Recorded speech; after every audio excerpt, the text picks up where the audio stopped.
मैं वर्णमाला की बात करूंगा। वर्णमाला में बहुत सारी चीजें हैं, तो उनको क्लियर कर लेते हैं पहले। तो पहला चैप्टर होता है वर्णमाला। तो वर्ण कितने हैं टोटल? अगर आपसे कुल वर्णों की संख्या पूछी जाए पूरी वर्णमाला में तो 52। अगर आपसे स्वर और व्यंजन की संख्या पूछी जाए, स्वर और व्यंजन की, तो दोस्तों व्यंजन की संख्या 33 और स्वरों की संख्या 11। 11 और 33 44। फिर आप कहो जी और क्या रह गया? दोस्तों इसमें एक तो संयुक्त व्यंजन नहीं जुड़े हैं, 2 अयोगव नहीं जुड़े हैं, तो 4 संयुक्त व्यंजन है। छत्रज्ञ, छह, त्रय, ज्ञ। मैं आपके डाउट भी क्लियर करूंगा साथ में। और श्रय, एक तो दो अयोगवा अंग और ये आहा।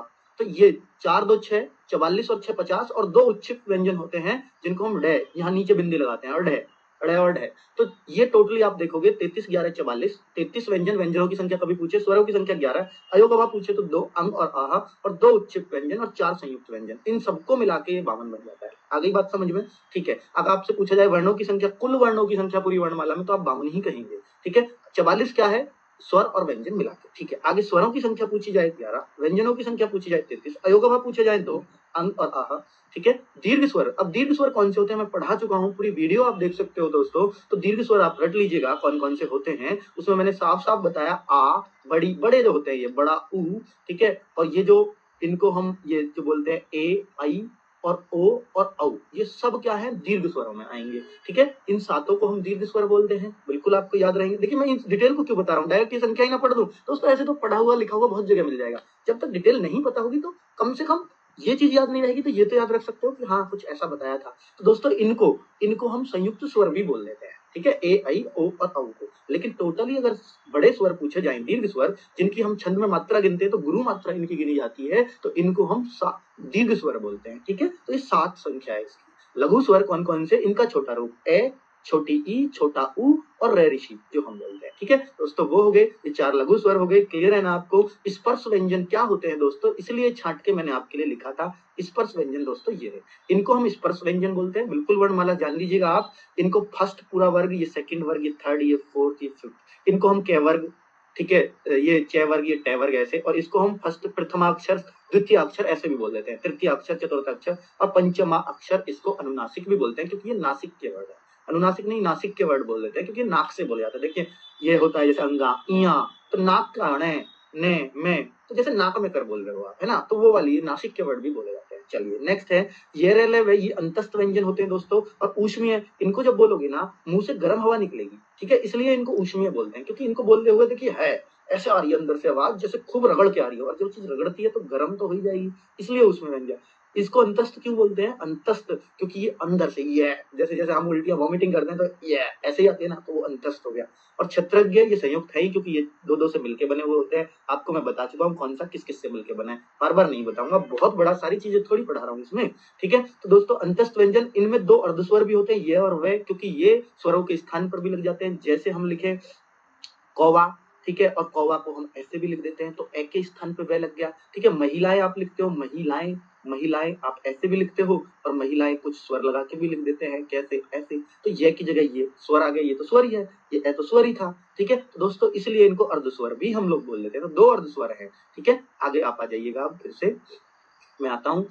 उसमें व्यंजन हो गए, संयुक्त व्यंजन आप समझ गए हैं। स्पर्श व्यंजन 25 बिल्कुल आपको रट जाएंगे। अब उत्क्षिप्त व्यंजन 2 ये होते हैं, ड और ढ। अर्धस्वर कौन से होते हैं? अभी बताया, ये और वे। आगत स्वर कौन से होते हैं? औ। ये कहाँ लगता है? जैसे हम डॉक्टर लगाते हैं, डॉक्टर, तो इसको पता है क्या पढ़ते हैं? डॉक्टर नहीं पढ़ते, डॉक्टर। ओ, ये जो ओ है ना, ये अंग्रेजी से आया है, ये हमारे यहाँ था ही नहीं, इसलिए इसको आगत बोला गया। तो ओ हो गया आगत स्वर। ठीक है। ये पूछ लिया जाता है आगत स्वर कौन सा, ओ। ठीक।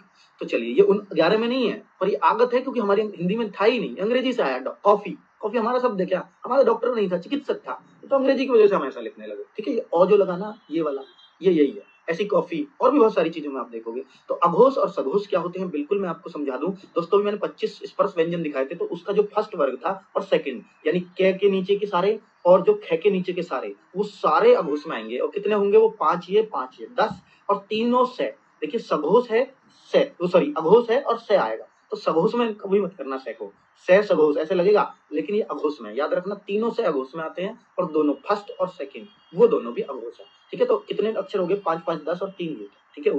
उसमें से आगे तीनों। ठीक है। 13वां। ठीक है। उसमें व्यंजन कहेंगे, से तो ये है ही, कोई मूर्धन्य है, कोई तालव्य है। ठीक है, वो आपको पता है कौन सा कैसे है। आगे देखिए, दंतव्य, सॉरी तालव्य में नहीं कहेगा। सघोष घोष 31, ये कैसे हैं दोस्तों? अब देखिए थर्ड, देखिए ये तो हमारा अघोष है, फर्स्ट सेकंड जो बच गया उसको घोष या सघोष कहते हैं, थर्ड फोर्थ फिफ्थ, बिल्कुल तीनों सह को छोड़ दो तो अंतस्थ है भी तो बच गया उनमें, उनमें उसमें व्यंजनों में है बच गया, और स्वर सारे सारे स्वर सघोष में आते हैं, स्वर सघोष, ये बिल्कुल इजीली हो जाएगा। तो इनकी संख्या ज्यादा है, 15, 4 अंतस्थ, एक ये, 15 4 19 और 1 20 और 11 स्वर, इसलिए ये 31 हो गई।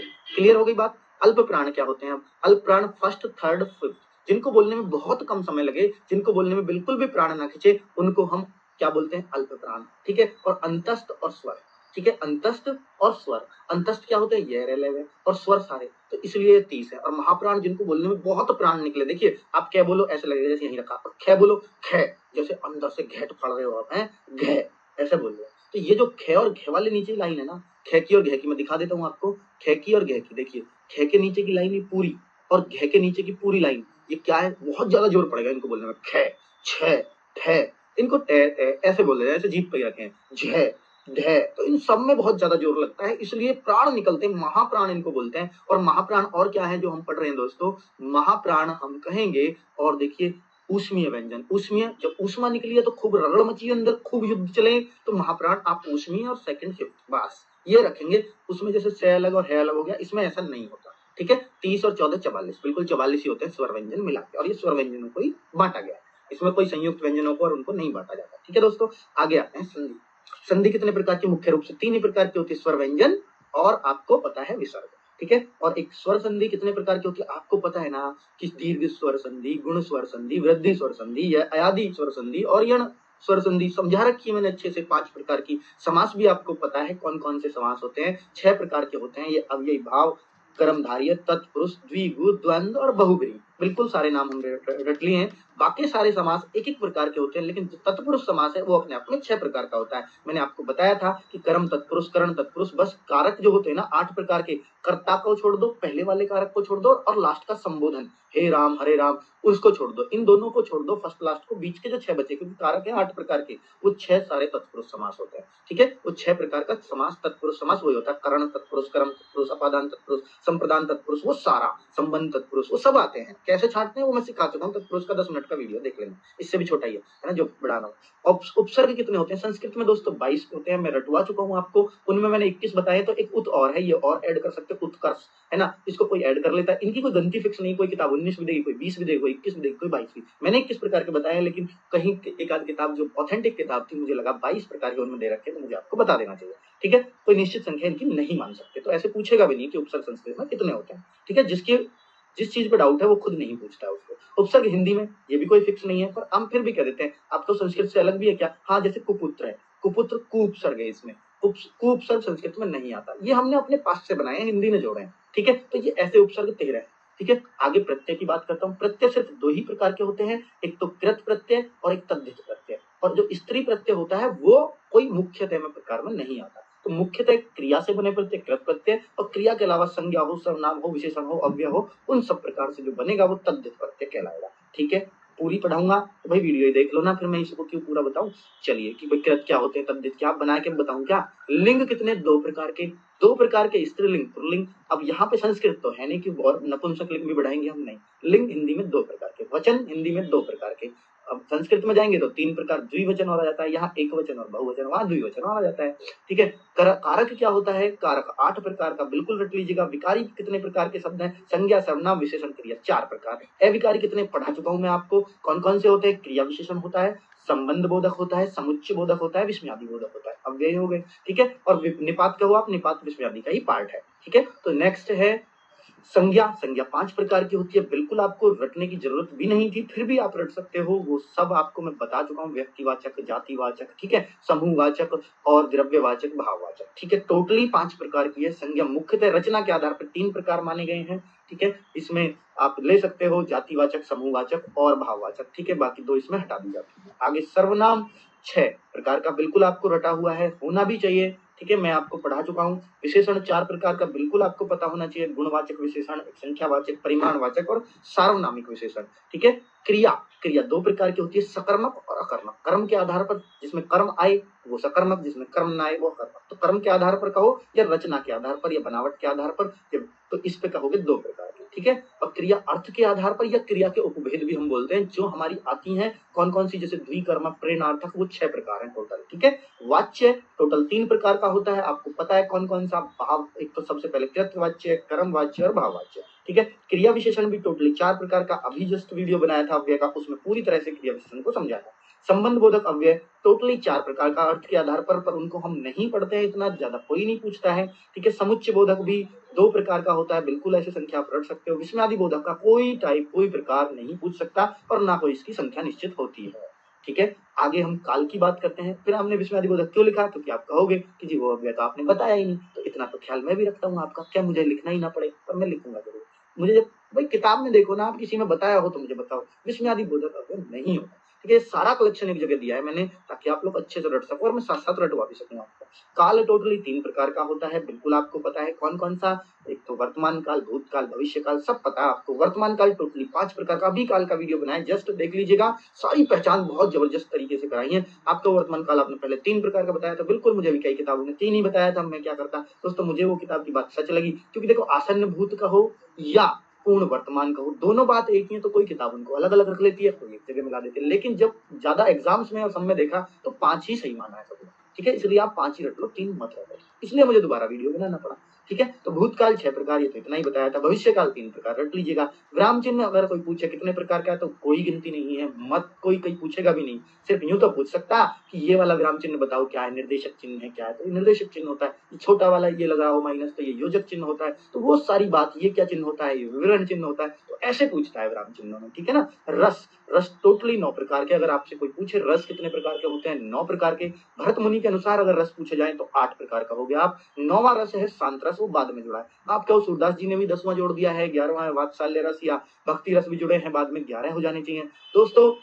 अगर सब कुछ मिला के पूछे तो आप 11 क्या और भी एक आध बना दोगे, लेकिन जो फेमस है रस कितने प्रकार के होते हैं, 9, ठीक है। तो आप यही लगाएंगे आप, ठीक है। स्थायी भाव रसों के आधार पर ही माने गए हैं, उतने ही होंगे जितने रस होंगे, ठीक है। रस के अंग, क्योंकि हर रस का स्थायी भाव होता है, आपको पता है, ठीक है, किस रस का क्या स्थायी भाव है। अगर ये नहीं पता है तो आप हिंदी पढ़ क्यों रहे हो। रस के अंग कितने, 4, जो हम स्थायी भाव, विभाव, अनुभाव और ये जो सब बोलते हैं ना, संचारी भाव, ये टोटल इनको बोलते हैं रस के अंग, ठीक है। विभाव, अब विभाव उनमें कितने प्रकार का होता है, 2 प्रकार का होता है, ठीक है। विभाव 2 प्रकार का होता है, कायिक सात्विक आपने सुना होगा, ठीक है। तो आगे सात्विक भाव, अपने आप में सात्विक भाव कितने प्रकार का होता है, 8 प्रकार का। संचारी भाव 33 प्रकार के होते हैं, बिल्कुल रट लीजिएगा दोस्तों। संचारी भाव, ये संख्या पूछ ली जाती है, रस की थोड़ी मुश्किल पड़ेगी याद करनी, मुझे पता है ये इनमें तुम अटकोगे, ठीक है, इसलिए इनकी थोड़ी लिख के प्रैक्टिस कर लेना। मुझे पता बच्चा कहाँ अटकता है, इतना तो जानता हूँ यार।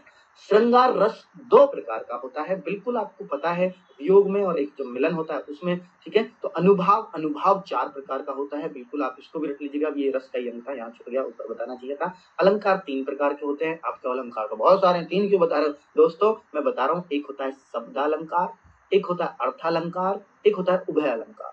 दोस्तों शब्दालंकार की तो फिर भी आप गिनती कर सकते हो, भैया यमक श्लेष सब इसमें आता है, अनुप्रास, हालांकि इसमें भी बहुत सारे होते हैं, पर अर्थालंकार तो 100, 200, 400 जितने क्या उतने आ जाएंगे, ठीक है। तो इनमें इनके पार्ट बहुत है, जो उपमा उत्प्रेक्षा सब इसमें पढ़ते हैं, ठीक है। अर्थालंकार, उभय अलंकार तो हमने पढ़े ही नहीं, ठीक है। तो बस याद रखो 3 प्रकार का होता है अलंकार। छंद कितने प्रकार का होता है, 3 प्रकार का। कैसे, कौन कौन से छंद होते हैं दोस्तों, आपको पता है, एक सम्मात्रिक, एक होता है अर्धसम, ठीक है, अर्धसम्मात्रिक, और एक होता है, सॉरी, एक तो मात्रिक छंद, अर्धसम्मात्रिक तो उसी का पार्ट है, मात्रिक छंद, एक होता है वार्णिक छंद, और एक होता है मुक्तक छंद। 3 प्रकार का छंद होता है। मात्रिक अपने आप में कितने प्रकार का, आपके आपने 4 गीत हरी 4 ही तो पढ़ा है दोस्तों, इनकी गिनती नहीं है, बहुत सारे हैं, इसलिए ऐसे कोई नहीं पूछेगा मात्रिक कितने प्रकार, मैंने तो इंपॉर्टेंट छांट के पढ़ाए हैं, ठीक है। वार्णिक कितने प्रकार, गिनती नहीं है, सिर्फ आप पढ़ो, छंद पूछेगा कितने प्रकार के, तो ये 3 प्रकार के, ठीक है। अलंकार हिंदी का आभूषण होता है, रस हिंदी में आनंद होता है, ये आपको पता होना चाहिए, क्योंकि अलंकार का और कुछ अर्थ नहीं है, वो बस उस भाषा को अलंकृत कर रहा है, सजा रहा है, उस पर गहने पहना रहा है, अलंकार, आभूषण या गहना आप कह सकते हो। मात्रिक छंद, मैंने यही बात लिखी कि मात्रिक छंद कितने प्रकार का होता है, नहीं पूछेगा कोई। वार्णिक छंद कितने प्रकार का, नहीं तो दिखा दो कहीं क्वेश्चन पूछ रखा हो, कहीं भी नहीं पूछेगा, नहीं पूछेगा, ठीक है। बस यूं तो पूछ सकेगा छंद कितने प्रकार का, 3 प्रकार। दोस्तों उम्मीद करता हूँ ये वीडियो आपको रट भी गया होगा, पसंद भी आया होगा, और आप जो वीडियो के साथ करना चाहो, शेयर, लाइक, जो भी तुम्हारा मन करे वो करो, क्योंकि ये वीडियो अब आपका है, मेरा नहीं है, मैंने जितनी मेहनत से बनाया आपको दे दिया है।